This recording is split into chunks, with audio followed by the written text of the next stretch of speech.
modern healthcare, as we look at how the way we've been delivering healthcare has not worked because it's treating the body just as the body.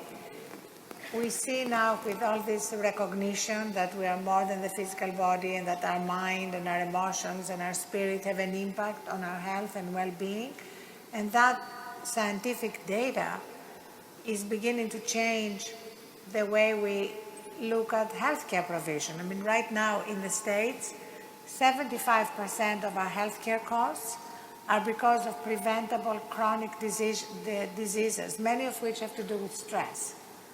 You know, stress and burnout have been described as the disease of civilization. I must tell you this. The first time I landed in United States, wherever I went, people were talking about stress management. I couldn't understand this. Because in my understanding, we manage things which are precious to us, our family, our property, our business. Why would anybody want to manage stress? It took me some time to understand that a whole lot of people have concluded that stress is a part of their life.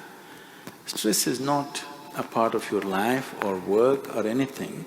Stress is just your inability to manage your own body, your mind, your emotions and your life energies. You do not know how to keep your body, mind and emotions, you will be stressed. Stress means the inner dimensions of who you are is under friction. There is sufficient friction in the world. Every day if we have to walk through this world, there's a whole lot of challenges and friction. That is there. But once the friction happens within this machine, within this mechanism, if there is friction, then you become completely debilitating. It becomes completely debilitating, which is something most human beings are experiencing today. It's like you're trying to run your car without the oil in it. In 10 minutes, everything is stressful, everything makes ugly noises within. Right now, people are going through this and it's causing a whole lot of psychosomatic diseases that people are suffering. I would say 70% of the ailments that human beings are suffering are self-created. About 30% happen to you from outside because of other organisms and infections and various other things. Maybe some of them are, by birth people have certain tendencies, but at least 70% is self-created, which can be easily reversed if only we attend to the individual human being. And I can prove this with hundreds and thousands of cases who have walked out of ailments, not treated, walked out of it, simply because a certain level of stress-free existence came. Right now, I've had my lunch and I'm speaking. If I check my pulse, it's somewhere between 55 to 60.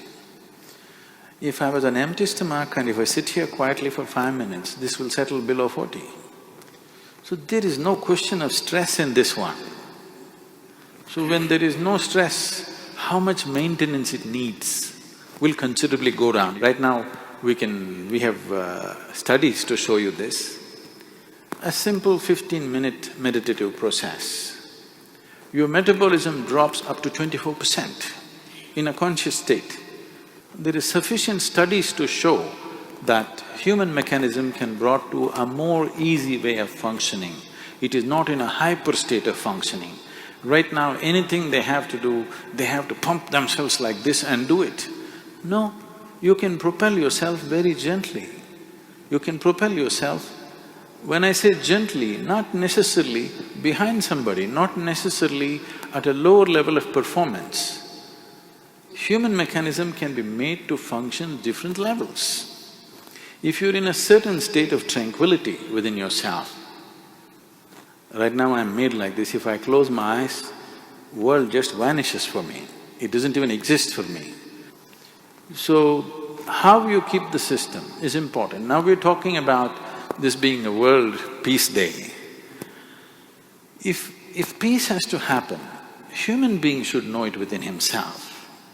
Whatever we are seeing as human societies is just a manifestation of what's happening in individual minds. When individual minds are in such a turmoil, how do you bring peace to the world? It's going to be just empty talk.